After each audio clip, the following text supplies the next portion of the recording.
அன்பிற்கினிய தமிழ் நெஞ்சங்களே, உங்கள் பாசமிகு பாரதி ராஜா அல்ல, தமிழம்மா பேசுகிறேன். அனைவரும் சுகம்தானே? இன்றைய பதிவில் 12ஆம் வகுப்பு தமிழ் பாடத்திலே இயல் 1 தன்னேர் இல்லாத தமிழ் என்ற செய்யுள் வலம் வரப்போகிறது. தன்னேர் இல்லாத தமிழ் என்றவுடன் தனக்கு நிகரில்லாத எந்த மொழியும் நம்ம பக்கத்தில் நிற்கவே முடியாது. ஒரு நிகரற்ற மொழி என்றால் தன் நிகரில்லாதது, அதுக்கு நிகராக வேறு எந்த மொழியையும் சொல்லவே முடியாது. அதனால தான் அது நமது தாய்மொழி, நம் கருவிழி என்றெல்லாம் சொல்லிக்கொண்டே போகலாம். நம்முடைய விழியாக இருக்கக்கூடிய அந்த மொழி, தாய்மொழி தன் நிகரற்றது, தன் நிகரில்லாதது, தனக்கு முன்னாடி யாருமே நிற்க முடியாது. நிமிர்ந்த நன்னடையோடு செயல்படக்கூடிய, நம்மை நிமிர்ந்த நன்னடையோடு நடக்க செய்கிற ஒரு மொழி என்றால் அது தமிழ் மொழிதான். அதனால தான் தன் நிகரில்லாதது, தன்னேர் இல்லாத தமிழ் வலம் வரப்போகிறது. இப்பொழுது தண்டி அலங்காரம் என்ற ஒரு இலக்கண நூலிலிருந்து எடுத்தாளப்பட்டிருக்கிறது. இந்த இலக்கண நூலை எழுதியவர் தண்டி என்பவர். ஆசிரியர் குறிப்பை பிறகு சொல்கிறேன். அந்த தண்டி அலங்காரத்திலிருந்து எடுத்து சொல்லப்பட்டிருக்கிற அந்த மேற்கோள் செய்யுள் இப்பொழுது. இந்த மேற்கோள் செய்யுளை மேடை பேச்சாளர்களாக இருந்தால் நீங்கள் என்ன செய்யலாம், ஒரு மேடை பேச்சில் கவிதையை சொல்லி தொடங்குவது மிக நல்லது.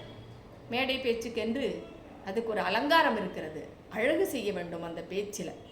அப்போ அந்த கவிதையை சொல்லி, இந்த கவிதையை கூட நீங்கள் சொல்லி தொடங்கலாம். அந்த கவிதையை சொல்கிறேன் பாருங்கள் இப்பொழுது. ஓங்கள் இடைவந்து உயர்ந்தோர் தொழ விளங்கி ஏங்கொழி நீர் ஞாலத்து இருளகற்றும் ஆங்கவற்றுள் மின்னேர் தனியாழி வெங்கதிரோன் ஏனையது தன்னேர் இல்லாத தமிழ். சொல்லுகிற பொழுது உணர்வு கிடைக்கிறது அல்லவா? அப்போ அதனுடைய பொருள் என்ன அப்படின்னா, இங்கே சூரியனுக்கும் தமிழ் மொழிக்கும் ஒப்புமை சொல்லப்படுகிறது. இரண்டு பொருள்களுக்கும் இடையே உள்ள வேற்றுமையை கூறி, ஒற்றுமையை கூறி, பிறகு ஒன்றை விட ஒன்று சிறந்தது என்று இதில் கருத்து சொல்லப்படுகிறது. இந்த செய்யுளில் ஒரு அணி இடம்பெற்றிருக்கிறது. அது என்ன?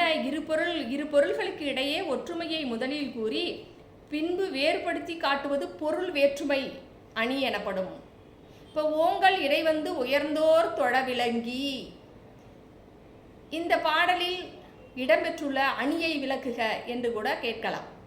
பொருள் வேற்றுமை அணி இடம்பெற்றுள்ளது.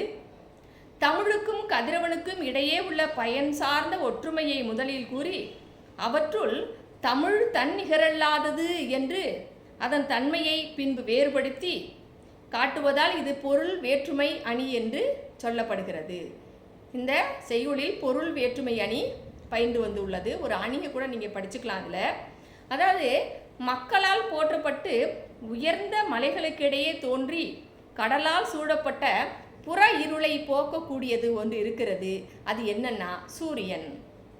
நமது இந்த உலகத்திலே புற இருளை போக்கி அது வெளிச்சத்தை தரக்கூடிய ஒன்று இருக்கிறது அப்படின்னா அது பெரிது தானே. அது என்ன என்றால் சூரியன். அது புற இருளை போக்கக்கூடியது. மனிதனுடைய அக இருள், உள்ளத்திலே அக இருள் நிறைய இருக்குது. அந்த அக இருளை போக்கக்கூடிய ஒரு மொழி இருக்குன்னா அது தமிழ் மொழி.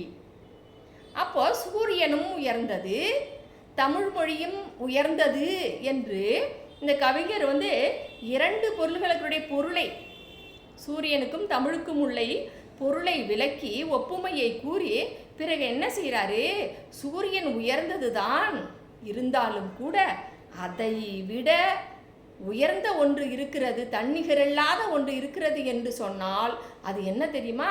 அது தமிழ் மொழிதான். வானினும் உயர்ந்தன்று, கடலினும் ஆழமானது. எங்கள் தாய்மொழியாகிய தமிழ் உயர்ந்தது. கடலில் தோன்றி மலையில் தோன்றி வெளிச்சத்தை தரக்கூடிய சூரியன் புற இருளை போக்குகிறது. ஆனால் மனிதனுடைய அக இருளை போக்கி அறிவை பெருக்கி உணர்வை உருக்கி தரக்கூடியது எது என்றால் தமிழ். இப்போ இரண்டுமே உயர்ந்தது என்று சொல்ல மனம் வந்தாலும் கூட, ஆனால் இரண்டை விட ஒன்று சிறந்தது என்று எதை சொல்ல வேண்டும் என்று என் மனம் சொல்கிறது என்றால் தமிழ் மொழிதான் சிறந்தது, தன் நிகரில்லாதது என்று. தனக்கு நிகரில்லாத ஒரு மொழி இருக்கிறது என்று சொன்னால் ஒரு மொழி அது தமிழ் மொழிதான் என்று கவிஞர் இந்த பாடலிலே அழகிய தமிழில் எடுத்தாண்டிருக்கிறார். பொருள் புரிகிறதா உங்களுக்கு? இந்த பாடலில் இலக்கண குறிப்புகள் இடம்பெற்றிருக்கிறது. ஓங்கல் இடை உயர்ந்தோர் இருக்குல்ல, நீங்கள் குறிச்சுக்கணும். உயர்ந்தோர் என்றால் அது வினையாளனையும் பெயர். இலக்கண குறிப்புகளை மனப்பாடம் செய்து படிப்பது கடினம். நாம் ஒரு சில வழிமுறைகளை அதுக்கு கண்டுகொள்வது தான் சுலபமாக வைத்துக்கொள்வது நல்லது. இப்போ வினையாளனின் பெயர் என்றால் கடைசியில் அர் ஆர் ஆ போட்டு இரு ஆர் ஒரு ஓர் என்ற ஒலிப்பிலே முடியக்கூடியது தான் வினையாளனின் பெயர். இப்போ என்னது? உயர்ந்தோர். நான் சொல்ல ஓர் என்று முடியும். ஒரு ஓர் அர் ஆர். இப்போ வாழ்த்தினோர் என்று கூட முடியும். இப்படி வந்தால் அது வினையாளனையும் பெயர், சுலபமாக கண்டுகொள்வது. அப்புறம் வெங்கதிர் என்று இருக்கிறது. வெம்மை கூட்டல் கதிர் என்று பிரிக்கலாம். நிலைமொழியினுடைய ஈற்றெழுத்து மை விகுதி பெற்று வந்தால் அது பண்பு தொகை, இரண்டாவது இலக்கண குறிப்பு. மூன்றாவது கடைசி வரியில் தன்னே இல்லாத தமிழ் என்று முடிகிறது. இல்லாத என்றால் இல்லாத என்று தான் அங்கே இருக்க வேண்டும். இடை குறையது, இடையில ஒரு எழுத்து குறையாயிடுச்சு. இல்லாத என்று இல்லாத. இப்போ எல்லாம் அப்படின்னு வரும். எல்லாம் இடையில ஒரு எழுத்து இல்லை அப்படின்னா அது இடைக்குறை. இந்த 3 இலக்கண குறிப்புகள் இந்த பாடலில் இடம்பெற்று இருக்கிறது. பிறகு ஆசிரியர் குறிப்பு, ஒரு மதிப்பெண் வினாவிடைகளை அடுத்த பதிவில் உங்களுக்கு தருகிறேன் நெஞ்சங்களே. இந்த பதிவு உங்களுக்கு பிடித்திருந்தால் மறக்காமல் பகிருங்கள், விரும்புங்கள், மணி பொத்தானை அழுத்துங்கள். மீண்டும் அழகிய தமிழில் உங்களோடு உறவாட வருகிறேன் நெஞ்சங்களே. நன்றி.